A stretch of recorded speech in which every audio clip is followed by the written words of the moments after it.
নমস্কাৰ সকলোকে স্বাগতম জনাইছোঁ মোৰ ইউটিউব চেনেলটোলৈ। আৰু আজি দেওবাৰ অকণমান বজাৰ কৰিবলৈ ওলাই আহিছিলোঁ। খুব বেছি গৰম বাহিৰত আৰু ভাবিলোঁ কিবা এটা বনোৱা যাওক আৰু লগতে আপোনালোকৰ লগতো শ্বেয়াৰ কৰোঁ, নহয় জানো। আৰু কি বনাওঁ দেখা যাব। যদি প্ৰথমবাৰৰ কাৰণে আহিছে চেনেলটো ছাবস্ক্ৰাইব কৰিবলৈ নাপাহৰিব। ব'লক আজি ষ্টাৰ্ট কৰোঁ ভিডিঅ'টো। ঘৰ আহি পাই গ'লোঁ। খুব বেছি গৰম দেই বাহিৰত, মানে একদম অৱস্থা নাই।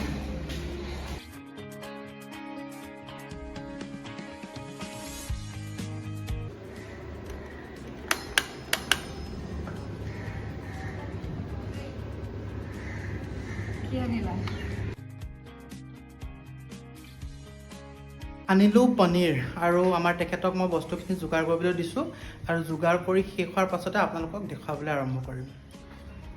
এইকেইটা আজি আমাৰ উপকৰণখিনি।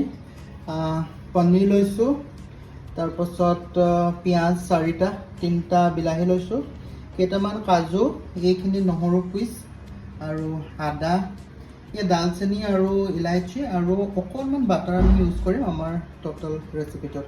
আৰু এতিয়া বনাবলৈ আৰম্ভ কৰিম আৰু ষ্টেপ বাই ষ্টেপ আপোনালোকক দেখুৱাই গৈ থাকিম। প্ৰথমে মই পনীৰ কেইপিচ অকণমান ফ্ৰাই কৰি ল'ম।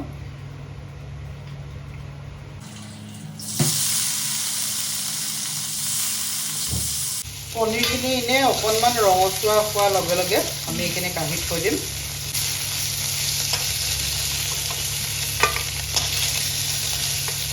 দেখিছে নহয়, মই হেঁপা আৰু এখন বেলেগ এখন ইউজ কৰিছোঁ।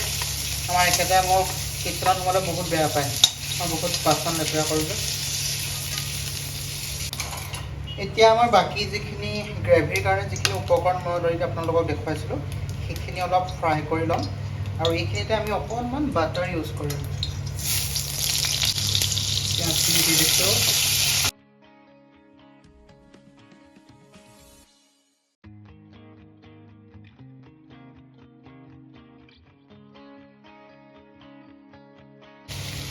জিৰা পাউডাৰ, মছলা বিশেষ বেছিকৈ ইউজ নকৰোঁ। মোৰ মানে কি জানেনে, মই মানে মেগী মছলাৰ টেষ্টটো বহুত ভাল পাওঁ। সেইকাৰণে মই ইয়াত অলপ মেগী মছলা দি দিম, 1 পেকেট মেগী মছলা দি দিম। এইটো মোৰ স্পেচিয়েল মেগী মছলা।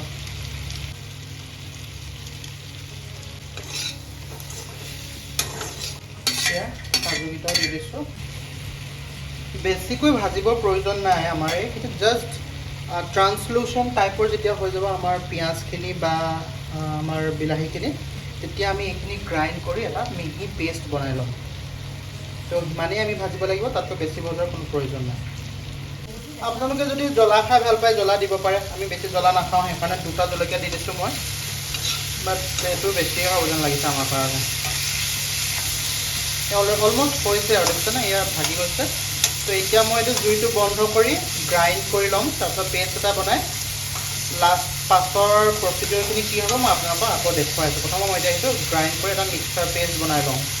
এইখিনিতে মই আপোনালোকক এটা টিপ দিছোঁ, যদিহে বিলাহী বা পালেং যিকোনো ধৰণৰ বস্তু যেতিয়া আমি কালাৰটো ইনটেক্ট ৰাখিব বিচাৰোঁ না, তেতিয়া আমি গ্ৰাইণ্ড কৰাৰ সময়ত বৰফ ইউজ কৰিব লাগে বা আইচ ৱাটাৰ নতুবা বৰফ ইউজ কৰিলে তেতিয়া আমাৰ কালাৰটো ভালে থাকে, অলপ বেছি এনহেঞ্চ হৈ যায় মানে কালাৰটো। গ্ৰেভিৰ কাৰণে অকণমান তেল দিছোঁ। বাটাৰটো আমি এতিয়া আকৌ এবাৰ ইউজ কৰিম। অকণমান বাটাৰ ইউজ কৰিছোঁ ইয়াত।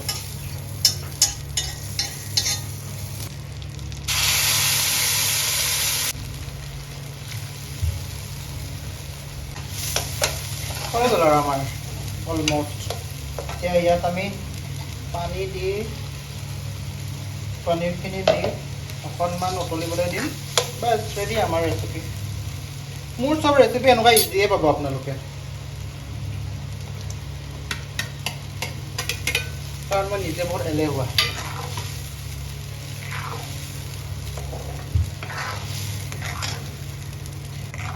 ইয়াত আমি লাষ্টত যদি অকণমান ক্ৰীম ইউজ কৰিব পাৰিলোঁ হয়, তেতিয়া আমাৰ গ্ৰেভিটো আৰু অকণমান কনচিষ্টেঞ্চিটো অলপ বাঢ়ি গ'লহেঁতেন। কিন্তু বৰ্তমান মোৰ ওচৰত নাই ক্ৰীম, সেইকাৰণে মই ইউজ কৰা নাই। আপোনালোকে যদি বনাব থাকে আপোনালোকে ইউজ কৰিব পাৰিব। অকণমান উতলিবলৈ দিম, তাৰপিছত আমাৰ ৰেডি আৰু। তো এয়া আমাৰ আজিৰ ৰেচিপি ৰেডি টু চাৰ্ভ। সুন্দৰকৈ দুখিলা পদুনা পাতেৰে মই গাৰ্নিছ কৰি দিছোঁ। দেখি কেনে লাগিছে জনাব আপোনালোকে, আৰু চেনেলটো ছাবস্ক্ৰাইব কৰিবলৈ নাপাহৰিব। আজিলৈ আহিছোঁ, ধন্যবাদ, বাই, থেংক ইউ ছ' মাছ।